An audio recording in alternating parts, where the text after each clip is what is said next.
Hello student, welcome to my YouTube channel R N education foundation. हम आपको पढ़ा रहे थे प्रावर्तन तथा अपवर्तन, जिसके पहले आप 15 लेक्चर तक पढ़ चुके, अच्छे से पढ़ चुके, उसमें आपको कोई प्रॉब्लम नहीं है। उसमें एक दो लेक्चर और थ्योरी का बाकी है, नहीं तो ये खत्म होने वाला है, बस न्यूमेरिकल बाकी है। आइए, इसमें से भी बहुत पूछा जाता है, जो लास्ट टॉपिक है, ये आपसे बहुत बार पूछा गया पेपर में। तो आइए, कौन कौन सा क्वेश्चन कितनी बार पूछा गया है उसको हम देखते हैं।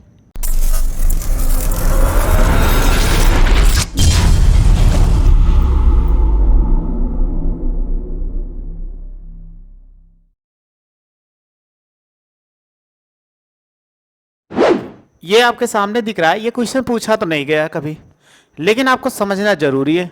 नहीं समझोगे तो आपके लिए प्रॉब्लम हो जाएगी। पर प्रॉब्लम के लिए आप चाहे जैसे, क्योंकि गोलीय लेंसों के लिए चिन्ह परिपाटी नियम, यानी कोई गोलीय लेंस होता है तो उसके लिए चिन्ह परिपाटी नियम क्या क्या होते हैं ये आपको देखना है, ठीक है। तो आपने पढ़ा था परावर्तन के नियम, तो परावर्तन के नियम तो आप पढ़े होंगे। परावर्तन के लिए चिन्ह परिपाटी के नियम सेम वही नियम है, बस वस्तु की दूरी u, प्रतिबिंब की दूरी b तथा फोकस दूरी f, इसी तीनों में आपको परिवर्तन होने वाला है, वही आप सीख लीजिए। और वहां पे जो पीछे अपवर्तन में आपको बताए थे, परावर्तन में दूरियां मापने की चिन्ह परिपाटी नियम, वो आप सब पढ़े, वही पूरा नियम लगेगा। बस इसमें कुछ चीज पॉजिटिव निगेटिव यानी u और b के मान में चेंजिंग हो जाती है, उसी को हमें ध्यान देना है। चलिए हम एक टेबल बना के सीखते हैं ताकि आपको अच्छा लगे। तो आप जानते हो कि अगर हम बात करें, ऐसे बहुत आसानी से टेबल सीख लें। एक उत्तल होता है, उत्तल लेंस होता है, और दूसरा कौन सा, अवतल लेंस। अवतल लेंस, ये दो लेंस होते हैं। आप जानते हो कि वस्तु की दूरी को क्या लिखते हैं? वस्तु की दूरी क्या होती है? वस्तु की दूरी, दूरी को सदैव किससे लिखते हैं? u से लिखते हैं। और प्रतिबिंब की दूरी, अगर प्रतिबिंब बनता है तो प्रतिबिंब की दूरी आप बोलो तो किसको लिखते हैं? की दूरी। आप कहोगे किससे लिखते हैं? बोलो, अगर आपको याद है तो ठीक है, नहीं याद है तो हम तो आपके साथ हैं ही, ये b हो जाएगा। फिर फोकस दूरी, फोकस दूरी, फोकस दूरी क्या लिखते हैं? f लिखते हैं। बस इसी तीनों को आपको ध्यान देना है, और इसमें बहुत ज़्यादा आपको नहीं ध्यान देना है कि वक्रता त्रिज्या, क्योंकि वक्रता त्रिज्या से कोई क्वेश्चन आएगा ना, क्लास 12th में है, उसको आपको तो कोई ध्यान है, क्योंकि वो भी निगेटिव और पॉजिटिव होती है। तो चलिए सबसे पहले हम बात करते हैं कि फोकस दूरी, वस्तु की दूरी, चाहे उत्तल हो चाहे अवतल हो, आपको बताए थे कि हमेशा वस्तु बाएं तरफ होता है, इसलिए ये क्या हो जाएगा? निगेटिव, मतलब निगेटिव निशान रहेगा। यहाँ अभी भी क्या हो? निगेटिव हो जाएगा।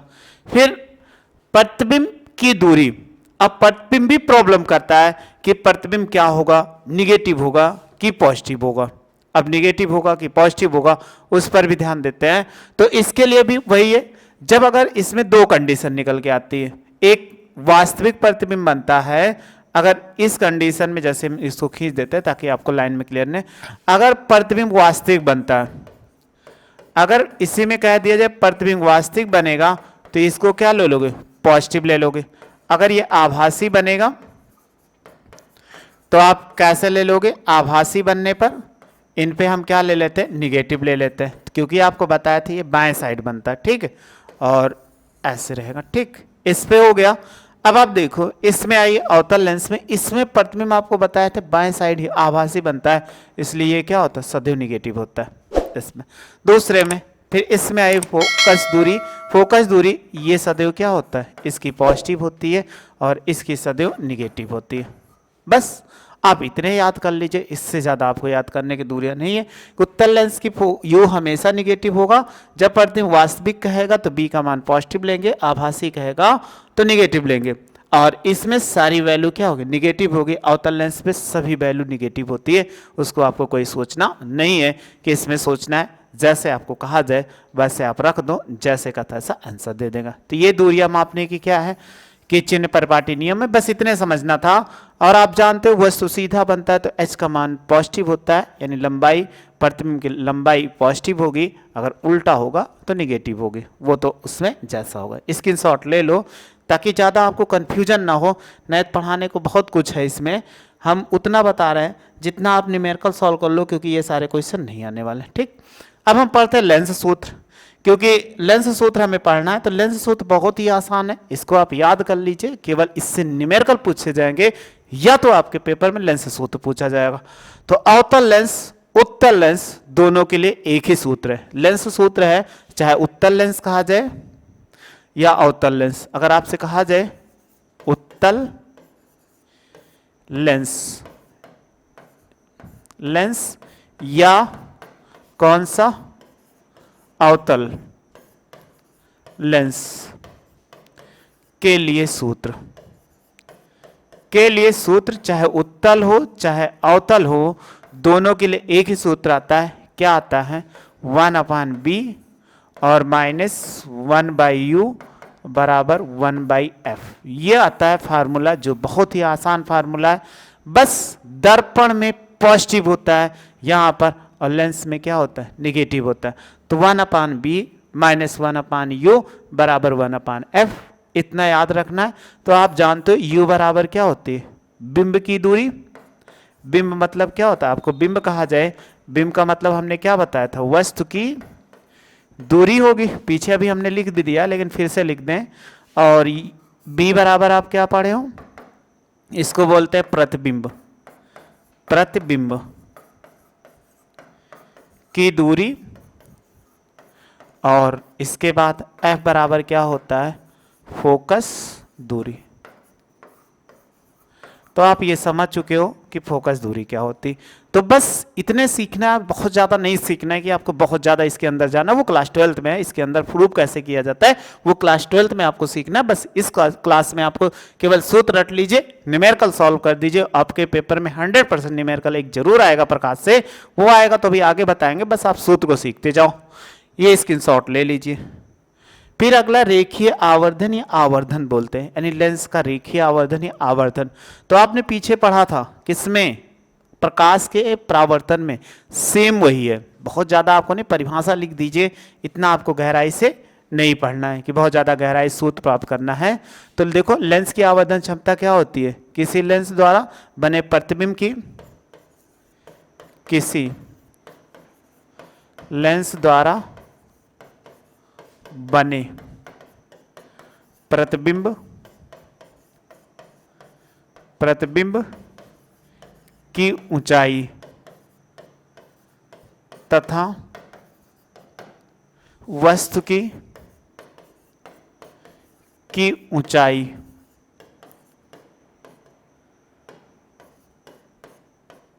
के अनुपात को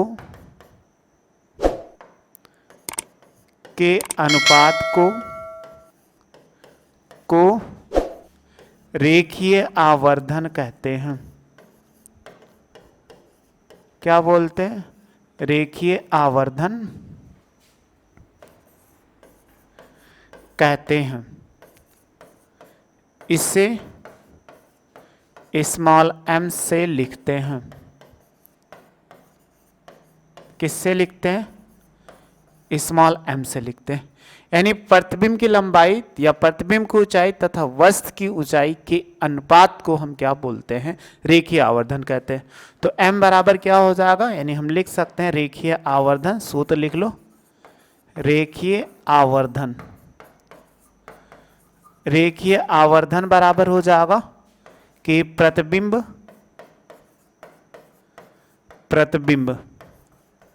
की ऊंचाई और बटे क्या होगा?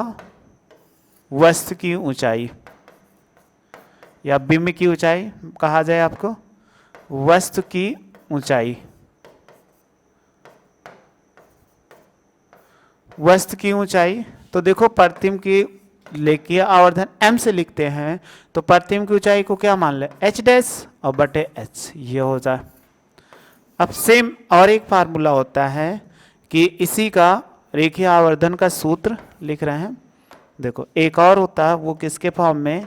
रेखीय आवर्धन, रेखीय आवर्धन का सूत्र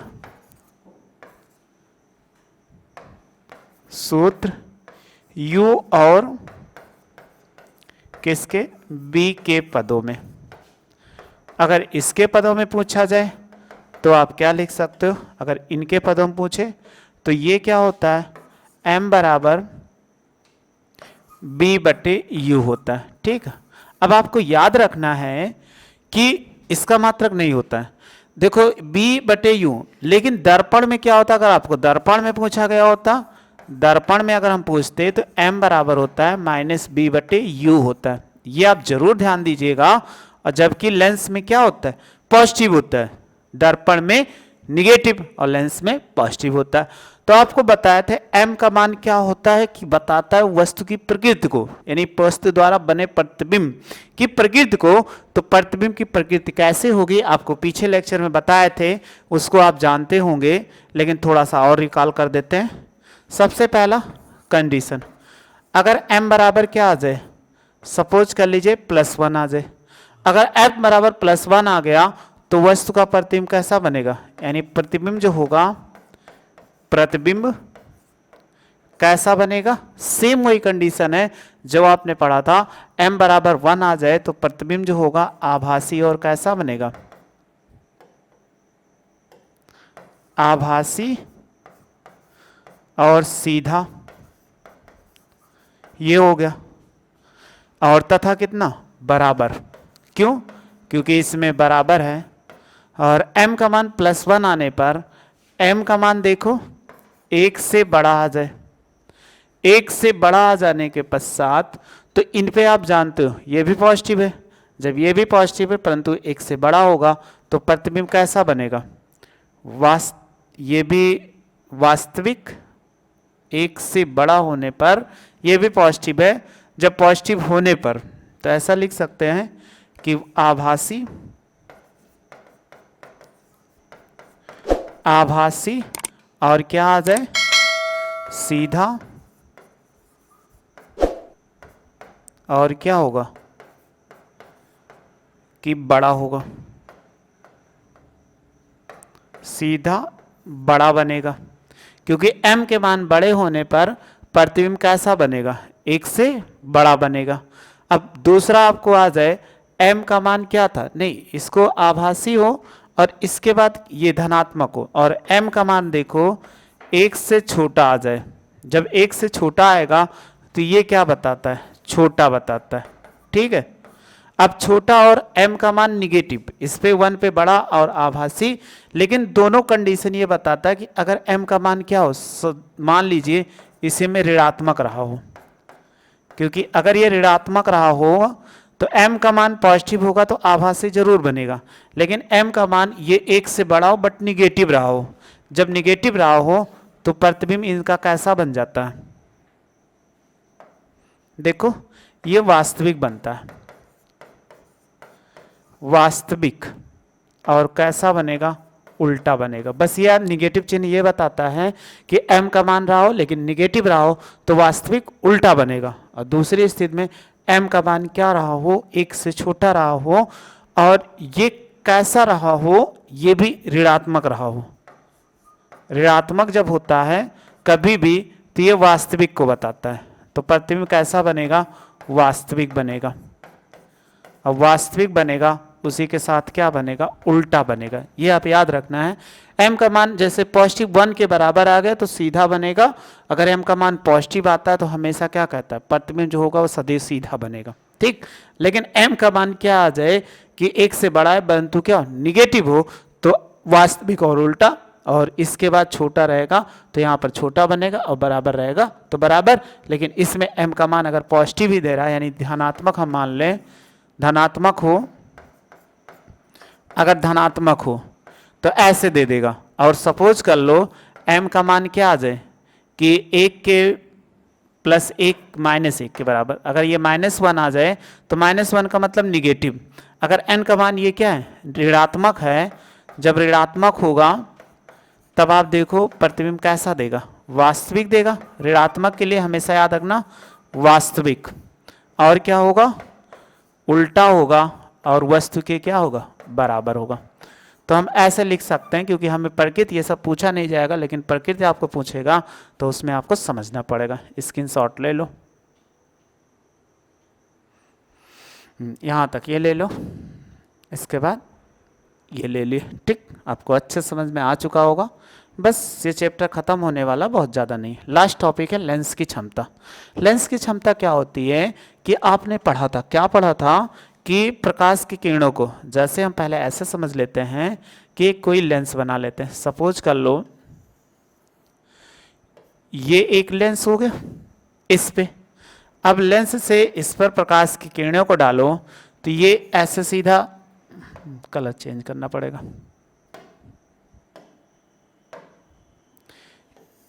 ये उत्तल लेंस था तो प्रकाश किरणें ऐसे गई, अब प्रकाश किरणें इसके गई, ये प्रकाशिक अक्ष हो गया।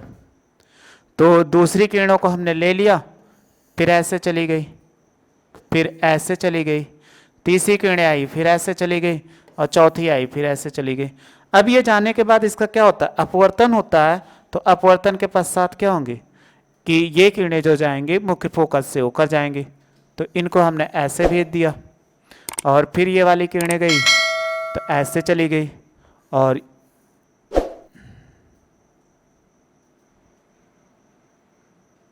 ये किरणें ऐसे चली गई, अगली किरणें फिर ऐसे चली गई, और फिर दूसरी किरणें थी वो भी ऐसे चली गई।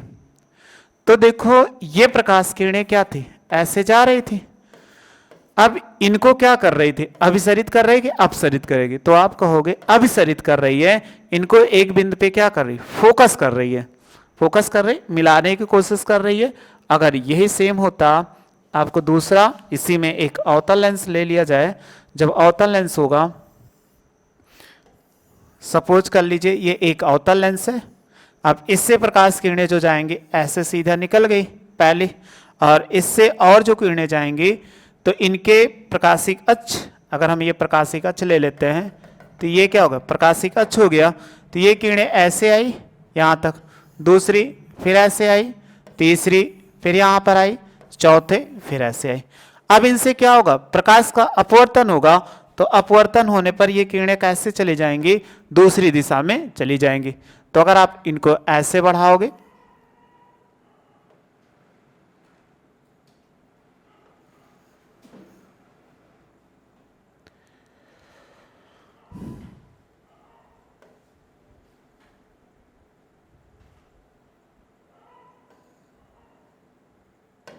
दूसरी बना लेते हैं,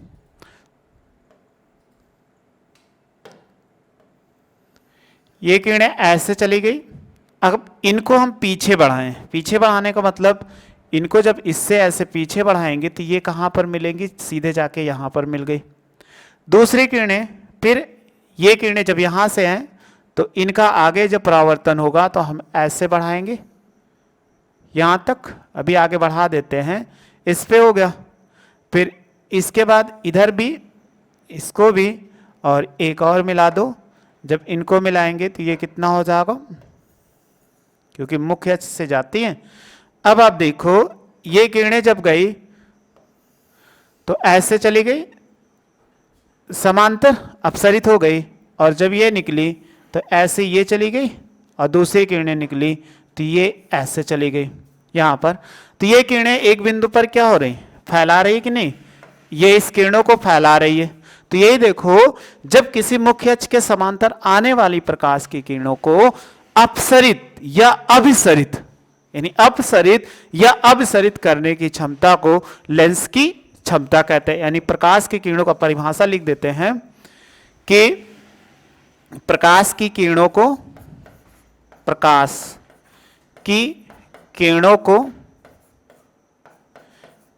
को अभिसरित, या लेंस द्वारा लिख दो, लेंस द्वारा प्रकाश की किरणों को अभिसरित या अपसरित मतलब फैलाने के, अपसरित करने की करने की क्या क्षमता, करने की क्षमता को लेंस की क्षमता कहते हैं। लेंस की क्षमता कहते हैं,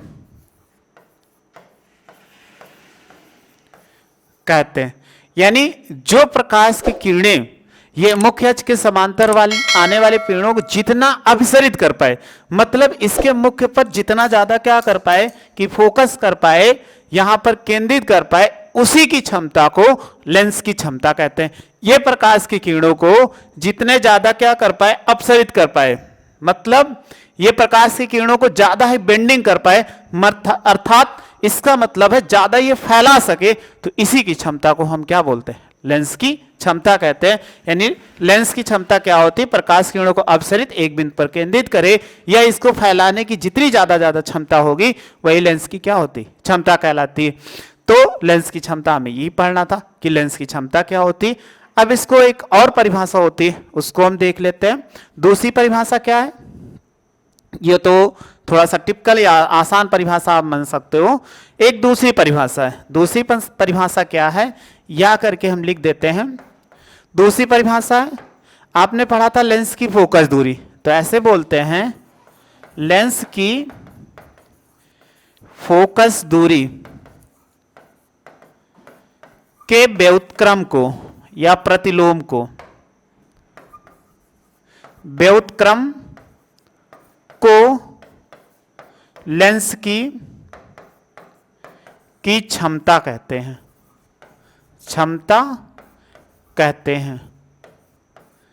इसको किससे लिखते हैं, इसे कैपिटल पी से लिखते हैं। व्युत्क्रम के स्थान पे आपको अगर कह दिया जाए कि प्रतिलोम, तब आप कोई परेशान मत होइएगा, दोनों का मतलब एक ही होता है। यानी व्युत्क्रम को लेंस की क्षमता कहते हैं। तो आप ऐसे लिख सकते हो, सूत्र क्या हो जाएगा, P बराबर 1/f।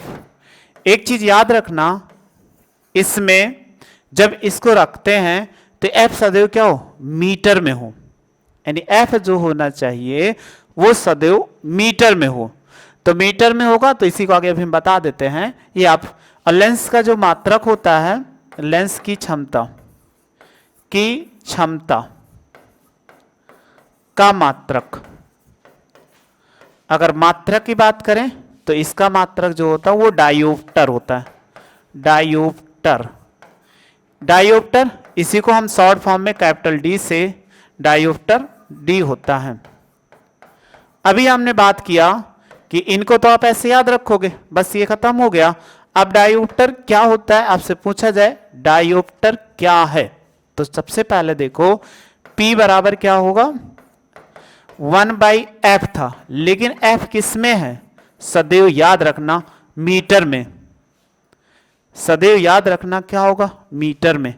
यानी लेंस की, यदि किसी लेंस की फोकस दूरी 1 मीटर हो तो उस लेंस की क्षमता क्या होगी, 1 डायोप्टर होगी। और अभी हम परिभाषा भी बता देते हैं आपको लेंस का। और P बराबर, अगर ये क्या हो 100/f, कब प्रयोग करिएगा, जब f किस में हो, सेमी में हो। ये ध्यान देना, f की वैल्यू अगर सेमी में दिया गया तो सूत्र में ये प्रयोग करिएगा, अगर f की वैल्यू मीटर में दिया गया तो आप सदैव ऊपर वाला फार्मूला प्रयोग करोगे। 100 ऊपर यानी 1 मीटर बराबर कितना होता है, जब इसको चेंज करोगे मीटर के लिए तो सेमी में चेंज होगा, तो ये कितना हो जाए 100/f हो जाता है। इसलिए हमेशा याद रखना, चाहे जैसे आपको दिया होगा तो कोई भी, तो सेमी में f की वैल्यू डायरेक्ट पुट कर देना इसमें। अब आपको देखो, अगर किसी लेंस की क्षमता भी आपको बताए फोकस दूरी निगेटिव और पॉजिटिव होती है, तो पहले हम डायोप्टर की परिभाषा लिख लेते हैं। अगर आपसे पूछा जाए डायोप्टर की परिभाषा क्या होगी, डायोप्टर की परिभाषा, इसकी परिभाषा पूछा जाए, ये क्या है, मात्रक है। ये मात्रक है तो इसकी परिभाषा तो आप कभी पढ़े हुए नहीं होंगे, लेकिन हम लिख दे रहे हैं, यदि किसी लेंस की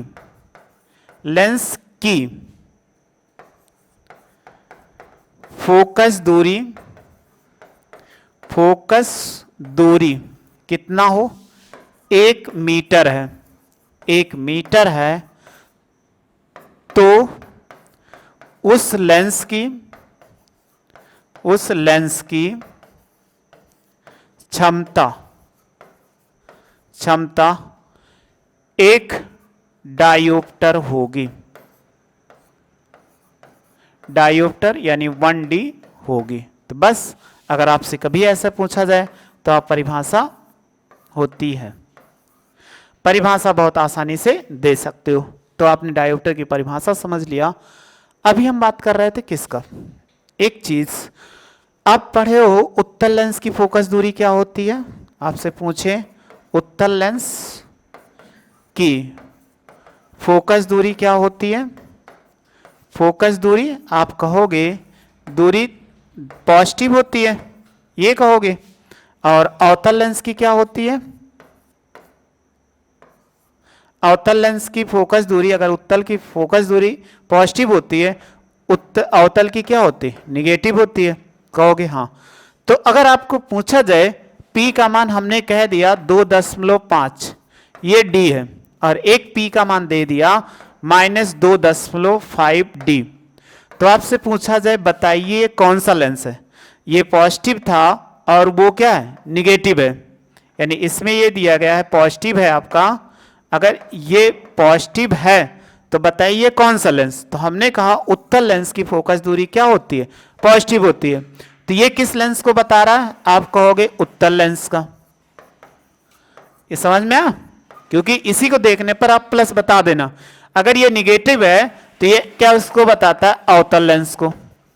ये आप आसानी से देख के समझ सकते हो, क्योंकि जब निगेटिव वही आएगा जिसकी फोकस दूरी निगेटिव होगी, और जिसकी पॉजिटिव होगी उसकी पॉजिटिव आएगा। ये अब इतना हो गया, इसका अभी और थोड़ा सा बाकी है, वो भी पढ़ लेते हैं, बस ये खत्म हो जाए। वो सिलेबस से आउट ऑफ सिलेबस है, लेकिन न्यूमेरिकल में कभी लग जाता है। यदि कह दिया जाए यदि 2 या 2 से अधिक लेंस संपर्क में रखे गए, यदि 2 या 2 से अधिक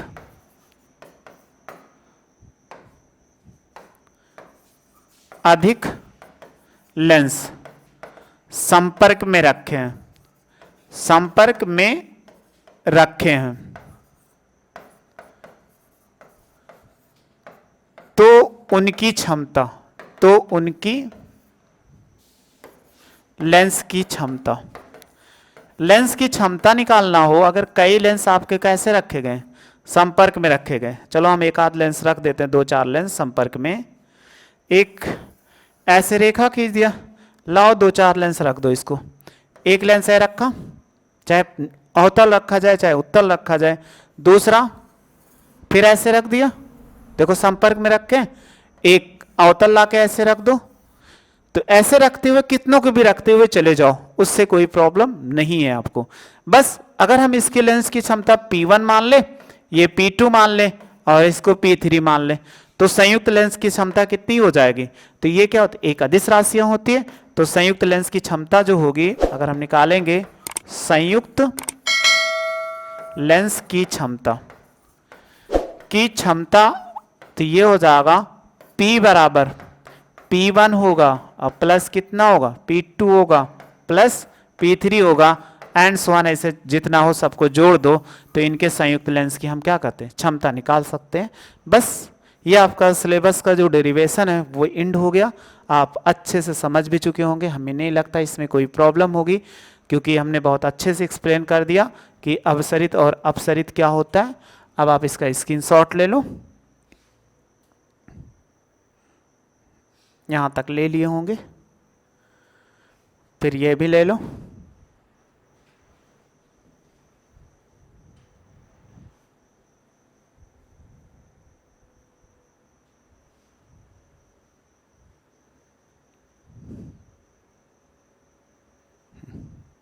इनका भी स्क्रीनशॉट ले लो, स्क्रीनशॉट ले लिए होंगे। बस आपका जो डेरिवेशन था वो आपका खत्म हुआ, यानी एक चैप्टर खत्म हुआ। इसमें कुछ न्यूमेरिकल है, जो न्यूमेरिकल होंगे उसको आप सॉल्व करने की कोशिश करिएगा विथ एग्जांपल्स। आपको नए वीडियो में हम प्रोवाइड करेंगे, तब तक आप सॉल्व करने की कोशिश करिएगा, नहीं आएगा तो नए वीडियो में आपको प्रोवाइड कर देंगे, उसको आप देख लोगे तो वो न्यूमेरिकल तैयार हो जाएगा। और आप जानते हो, आपको बताए भी थे कि 25 नंबर आपको हर हालत में दिलाएंगे, चाहे जैसे करके, बस हमारा फॉलो वीडियो को देखते जाइए अच्छे तरीके से और फॉलो करते जाइए। एनसीईआरटी जो न्यूमेरिकल्स है उसको सॉल्व कर लो, आपको न्यूमेरिकल सॉल्व अच्छे से रहा तो आपको कंफर्म है उसी में से कोई ना कोई न्यूमेरिकल्स जरूर मिल जाएंगे। तो नेक्स्ट वीडियो में आपको न्यूमेरिकल पढ़ाएंगे। आप फार्मूला याद कर लीजिएगा लेंस का, आपको आसानी से समझ में आ जाएगा जब न्यूमेरिकल बताएंगे। वीडियो अच्छी लगी हो तो लाइक शेयर सब्सक्राइब करो। वीडियो देखने थैंक यू सो मच।